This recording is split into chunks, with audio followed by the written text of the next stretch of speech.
আমার চ্যানেলে সবাইকে স্বাগত। আশা করছি আপনারা সবাই ভালো আছেন, আমিও ভালো আছি। তো আবারও চলে এলাম আপনাদের মাঝে আর একটা রেসিপি নিয়ে। আজকে আমি করে দেখাবো ছানার পায়েস। একেবারে দোকানের মতো স্বাদ।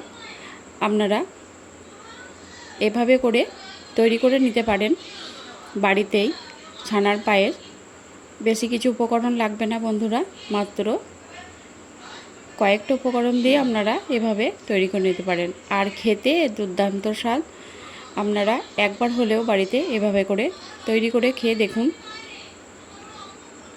তো চলুন আমি রেসিপিতে যাই। আমি এখানে প্রথমে ছানাটা কেটে নেব। আমি এখানে দুধ নিয়েছি 500 গ্রাম। আমি এটাকে প্রথমে ছানা কেটে নেব। তো দুধটাকে আমি প্রথমে জাল করে নিয়েছি। এরপর আমি এখানে দিয়ে দেব ভিনেগার। আমি এখানে 1.5 চামচের মতো ভিনেগার দিয়েছি। আর দেখুন ছানাটা কত সুন্দর হয়ে গেছে। তো ছানাটা আমি এরপর এটাকে একটা ছাঁকনি দিয়ে ছেঁকে নেব। তো এটাকে আমি ঠান্ডা করতে দিয়েছি ছানাটা। আর এদিকে আমি দুধ নিয়েছি 1 লিটার। আমি এখানে গরুর দুধ নিয়েছি 1 লিটার। দুধটাকে আমি ভালো করে জাল করে নেব। দুধটাকে অনেকক্ষণ ধরেই জাল করে নিতে হবে, কারণ এটা অনেক ঘন হবে। তো দেখুন এদিকে ছানাটা ঠান্ডা হয়ে গেছে, আমি এটাকে ছেঁকে নেব।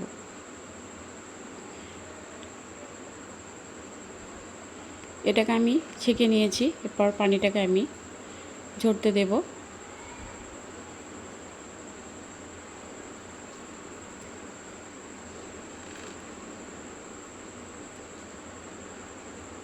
তো এদিকে আমি এটাকে পানি ঝরতে দেব রেখে দিয়েছি।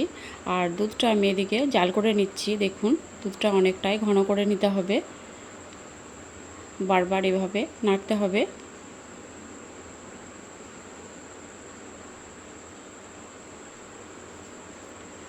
আমি এখানে 500 গ্রাম দুধে ছানা কেটে নিয়েছি। আপনারা আপনাদের দুধের পরিমাণ অনুযায়ী বুঝে তবে ছানাটা কাটবেন।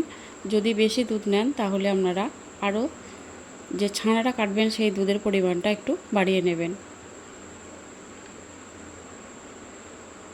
এরপরে এদিকে আমি নিয়েছি 4টে এলাচ আর কাজু বাদাম 1 মুঠো। আমি এগুলোকে একটু গুঁড়ো করে নেব। দেখুন দুধটা আমার অনেকটাই ঘন হয়ে এসেছে, আস্তে আস্তে ঘন হয়ে যাচ্ছে। আর এটাকে এখনও অনেকক্ষণ ধরেই ফুটিয়ে নিতে হবে, কারণ আরও এটা ঘন হবে। এলাচটাকে আমি মুখগুলো ফাটিয়ে দিয়ে দিলাম। আর কাজুটাকে একটু হালকা গুঁড়ো করে এর মধ্যে দিয়ে দিলাম দুধের মধ্যে। আরও কিছুক্ষণ ধরে আমি দুধটাকে জাল করে নেব। এরপর আমি এখানে দিয়ে দেব 1/2 কাপ চিনি। যদি আপনারা মিষ্টি খেতে পছন্দ করেন তাহলে চিনির পরিমাণটা আরেকটু বাড়িয়ে দিতে পারেন।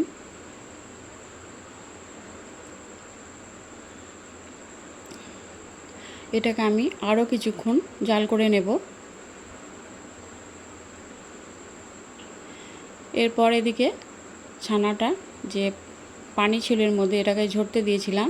তো দেখুন খুব ভালোভাবে পানিটা ঝরে গেছে আর ছানাটা অনেকটা শুকিয়ে গেছে।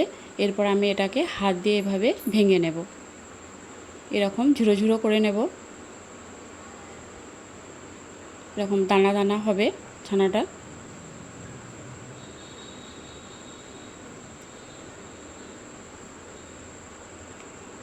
আর দুধটা দেখুন অনেকটাই ঘন হয়ে এসেছে,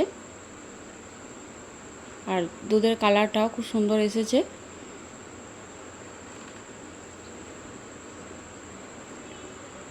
এরপর আমি এখানে দিয়ে দেব ছানাটা। ছানাটা আমি এর মধ্যে ঢেলে দিলাম।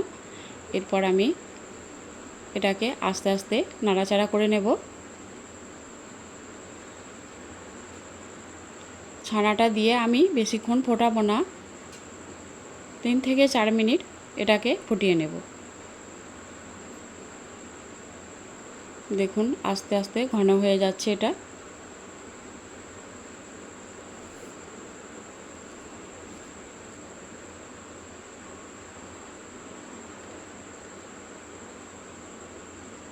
দেখুন অনেকটাই ঘন হয়ে গেছে।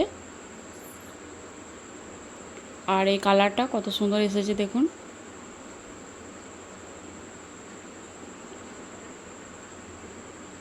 তো এটা আমার প্রায় হয়ে গেছে দেখুন। এটাকে আমি এরপর নামিয়ে নেব।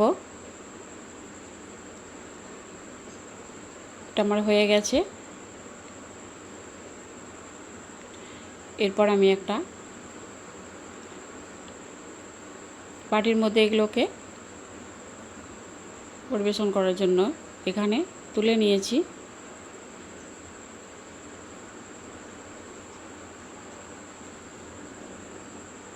এটা মিষ্টির দোকানের থেকেও কিছু কম যায় না।